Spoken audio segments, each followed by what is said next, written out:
வரலாறு போற்றும் மாவீரன், விசுவாசத்தின் சிகரம், இஸ்ரேலின் மிகச்சிறந்த அரசர் தாவீதின் வீர காவியத்தை இப்போது காண்போம்.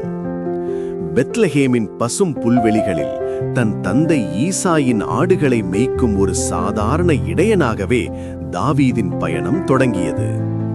யாரும் எதிர்பாராத விதமாக இறைவனின் கட்டளைப்படி தீர்க்கதரிசி சாமுவேல் தாவீதை இஸ்ரேலின் அடுத்த அரசராக அபிஷேகம் செய்தார்.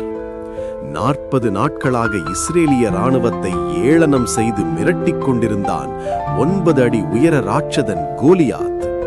பிரம்மாண்டமான ஆயுதங்கள் ஏதுமின்றி வெறும் ஒரு கவனையும் 5 கற்களையும் கொண்டு இறைவனின் பெயரால் அந்த அரக்கனை எதிர்கொள்ளத் துணிந்தார் தாவீது. தாவீது வீசிய ஒரே ஒரு கல் கோலியாத்தின் நெற்றியை துளைத்தது. வீழ்ந்தான் அரக்கன். இஸ்ரேல் வெற்றி பெற்றது.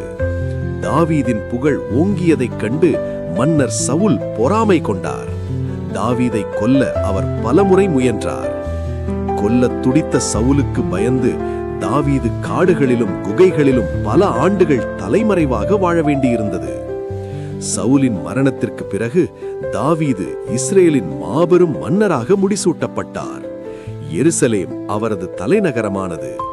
அவர் ஒரு மாவீரர் மட்டுமல்ல, சிறந்த கவிஞரும் கூட. அவர் இயற்றிய சங்கீதங்கள் இன்றும் கோடிக்கணக்கான மக்களுக்கு ஆறுதல் அளித்து வருகின்றன.